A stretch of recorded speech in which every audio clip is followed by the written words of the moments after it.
game, you said you were as sore as you've been in a long time. Week 2, are you still feeling sore? Things working themselves out? I feel a little bit sore, but definitely not as sore as last week. So I feel good. What's the difference? Is it you were hit less? Is it that you think, recovered better? What's the difference? Yeah, I think my body's just more like kind of getting used to it. So as the season goes on, I feel like I would just be less and less sore. Front row middle, Joey from the Columbus Dispatch. Justin, you put up stats in your first 2 games that are pretty similar to Duane. Have you heard from him or talked with him much? No, not really. I'm sure he's focused on his season, and I'm definitely focused on our team. So I haven't really talked to him much. Front row right, Austin. Justin, every time we've talked to you, you've kept the focus on how much more you think you can do, how much better you can get. But through 2 games, and Joey mentions the staff and stats, has this gone about as well as you thought or better than you expected for the first 2 games? I'm not really like focused on stats, to be honest. I just really focus on wins. So as long as we win, no matter if I throw the ball, if I have 0 completions or 0 yards, as long as we get the dub, I think that's all that matters. There was a moment there, I think maybe it was in the 3rd quarter, where Ben Vick was getting after it with the Cincinnati guy, and you went and broke that up. Yeah. Is that, do you consider that an important part of your leadership, taking control a little bit? I mean, yeah, Coach Day just emphasized that the coaches all week just emphasize that they talk a lot of trash. So, I mean, there's no reason to talk trash to a team you're blowing out. So I just tried to get them away from him and just kind of avoid a flag in that situation. Middle row, second row middle, Bruce. Justin, Coach Day said you took a bad sack in the game on Saturday. Can you take us through what play he's talking about, and how do you decide when it's a good time to use your skill to get away from people and try to make something happen in a broken play situation? And how do you decide when it's time to maybe just go down and live for another play? Yeah, I mean, well, when I took that sack, that just was dumb. I was just sitting back there way too long, but it was on towards midfield. It was a play action pass, and I just didn't see the guy coming. I was trying to, I was waiting on Ben and Austin to see if they can get open, but in that situation, you just have to throw it away. So that's definitely on me. The O-line did a good job at play blocking, and I had forever back there. So I just got to get rid of the ball quicker. With people, they talk about a quarterback's internal clock. It's just your second start, and I'm sure in high school you could probably do whatever you wanted to do against that level of competition. This is a little bit different. Do you have an internal clock? Do you think it needs to be adjusted a bit? I mean, in that situation, I was out of the pocket, so my internal clock wasn't really like kind of going off. So I was out of the pocket, and really, I just have to see that guy coming. So he kind of just blindside hit me, and I just have to have better awareness and really just get the ball out faster. Middle row left, second row, first row left. Nathan. Oh, yeah. You get asked a lot of questions about your decision making in the passing game. How important or how much role do you feel like your decision making plays also in how well this team runs the ball, and how do you feel like you progressed from week 1 to 2? Wait, sorry, say that again. Just your decision making. How much does it affect this running game as well, and how do you feel like you progressed week 1 to week 2?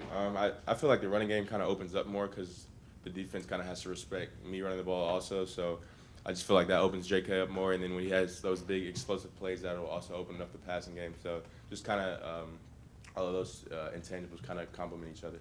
Did you see things from week 1 that you feel like you did better week 2 as far as reading fronts or making better decisions in the zones? And not really. I mean, the coaches do a great job and kind of just watching film and just letting us know what to expect come Saturday. So I really didn't like feel like any different, to be honest with you.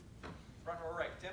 Yeah, Justin, real quickly, did you watch any of the LSU Texas game on Saturday night? And how entertaining was that as a quarterback watching other quarterbacks sling it? I mean, I don't know those guys personally, but just seeing that, and I guess that's exciting. I guess I don't really know. Yeah, I know. Just trying to get an reaction. I'm sure out of the corner of your eye you didn't see this, but when J.K. throws a block like he did on Saturday, I mean, what do you think it is you see that, and what does that do for you guys as a group going forward? I mean, he told me before that play he got me, he has me, so just follow him. So I just trusted him, and he threw a great block on that play, and that's pretty much what let us score. So I definitely can trust J.K., and I think he's one of the best blockers in terms of being a running back in the country. So did you notice, was he more settled down in this game than he was the first week? I mean, what did you notice that was different about him? Yeah, so in the first game, I think he missed the block or something like that, so he was pretty upset about that. But because it usually doesn't happen. But this game, he was definitely more settled and definitely more confident. So I think the more confident he gets, the better he'll play. Right next door, Bill. How different did it just feel for you in week 2 versus week 1, just the whole atmosphere, and what are your thoughts on going on the road for the first time? I just felt more confident going into week 2. I mean, as I said before, I think the more confidence a player has, the better he'll play. And I'm just going on the road week 2. I'm not going to try to treat it any differently. I'm still going to prepare the same way, and just play the same way and just try to play smart.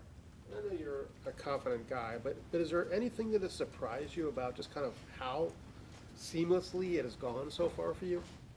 No, not really. I think I've done a great job preparing, so that's definitely paying off. So the hard work's paying off, and I think it's paying off for the whole team.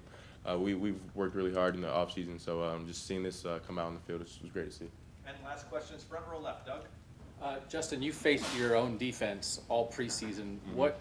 What have you thought of how they played for the first 2 weeks, and how would you describe the talent level on this defense?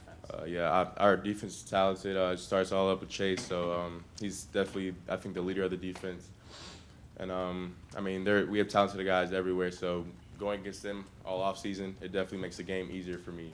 So even the scout team, they give us a great look throughout the week. So just kind of getting those looks from the other guys across the ball just helps me a lot on Saturdays. And we know Coach Day has said a couple times like his favorite plays are when you throw the ball away. Mm-hmm. Sort of what was being asked before. Is there anything with you of like you have to tell Coach Day like, listen, I know I got to throw it away, I got to be smart, but I promise you a couple of these times when I hold it and try to make a play, it's going to pay off. Like that sometimes I am going to take a risk because it might lead to a huge touchdown. Well, in those situations, you just have to know all of what's going on. You have to know the down and distance, kind of what the score is in the game, and just make the smartest decision and the best decision for the game. So if that's the smartest decision and we're up big, then you just have to throw it away and just move on to the next play.